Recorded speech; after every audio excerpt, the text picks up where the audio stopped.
Comment se fait-il que cette quête du bonheur n'ait jamais pu aboutir? De tout temps, les hommes ont eu et auront un désir commun, l'ardent désir d'être heureux. Ils reçoivent favorablement tout ce qui leur procure du plaisir et délaissent ce qui, par contre, les rend tristes. Pour être heureux, il y a une condition. Aucune âme chargée par un quelconque fardeau ne peut être heureux. Si nous aspirons à cette réelle joie qui ne passe pas, nous devons nous défaire de nos fardeaux. L'âme qui n'est pas sauvée ne peut pas avoir un cœur joyeux en permanence, parce que le poids du péché pèse sur elle. Mais celui qui est allé vers Christ et qui a reçu le pardon, la purification de ses péchés, pourquoi ne fait-il pas l'expérience constante de cette vie si heureuse à laquelle il s'attendait? Pourquoi est-il si souvent déçu? Parce que quoi qu'il ait déposé le fardeau de son péché au pied de la croix, il n'a pas appris à rejeter tous ses fardeaux sur le Seigneur. Et les fardeaux quotidiens pèsent sur lui et chassent la joie dans sa vie. Le chrétien doit être soulagé de toute anxiété pour expérimenter la joie, afin que le nom qu'il porte ne puisse pas être blâmé. Nous devons admettre qu'une vie sans joie n'est pas la volonté de Dieu pour son peuple. Toutefois, combien expérimentent une vie véritablement joyeuse? Dans sa parole, il apporte une claire réponse à ce problème. Lisons attentivement une phrase après l'autre, les quelques versets qui sont dans Philippiens 4, 4 à 7. La première phrase de ce passage est celle-ci. Réjouissez-vous toujours dans le Seigneur. Remarquons de prime abord qu'il s'agit d'un commandement de Dieu. Dieu a-t-il jamais commandé une chose qu'il nous soit impossible d'observer? Oh non, jamais.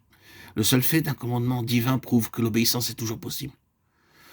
Remarquons aussi que Dieu nous demande non seulement de nous réjouir, mais aussi de le faire sans cesse.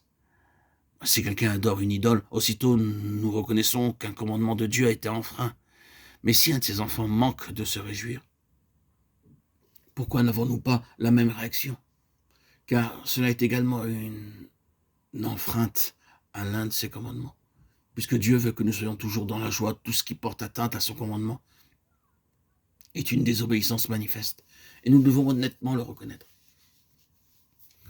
Nous pouvons bien sûr nous dire que la joie n'est pas une chose qui puisse se commander. Si nous sommes misérables, nous ne pouvons pas nous forcer nous-mêmes à nous réjouir. Nous ne pouvons pas produire la joie. Mais nous pouvons cependant trouver beaucoup de raisons d'être misérables. Une mauvaise santé, des enfants réfractaires, des pressions dans le travail. Et nous pouvons protester qu'il n'est pas raisonnable de demander à quelqu'un comme nous, qui a beaucoup de difficultés, de se réjouir. Dieu sait qu'il n'est pas possible pour la nature humaine de se réjouir dans l'adversité. Mais ce qu'il attend de nous, ce n'est pas que nous puissions, dans nos ressources naturelles, pour nous réjouir. Nous nous dessécherons de toute évidence et nous nous épuiserons. Nous ne pouvons pas puiser dans nos ressources naturelles puisque nos forces en demandent, nos forces propres.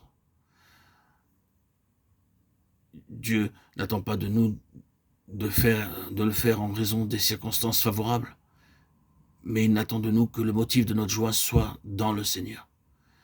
Lorsque toutes nos situations sont cause de peine, nous pouvons cependant être heureux et libérés de tout souci, parce que notre joie ne se fonde pas sur les circonstances fluctuantes, mais qu'elle a sa source en celui qui nous aime et qui est aussi l'objet de notre amour.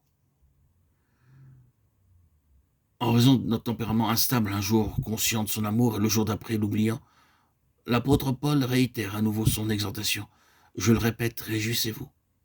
Dieu doit avoir un peuple joyeux, c'est pourquoi il accompagne sa parole d'un commandement et qu'il insiste ainsi sur une constante obéissance.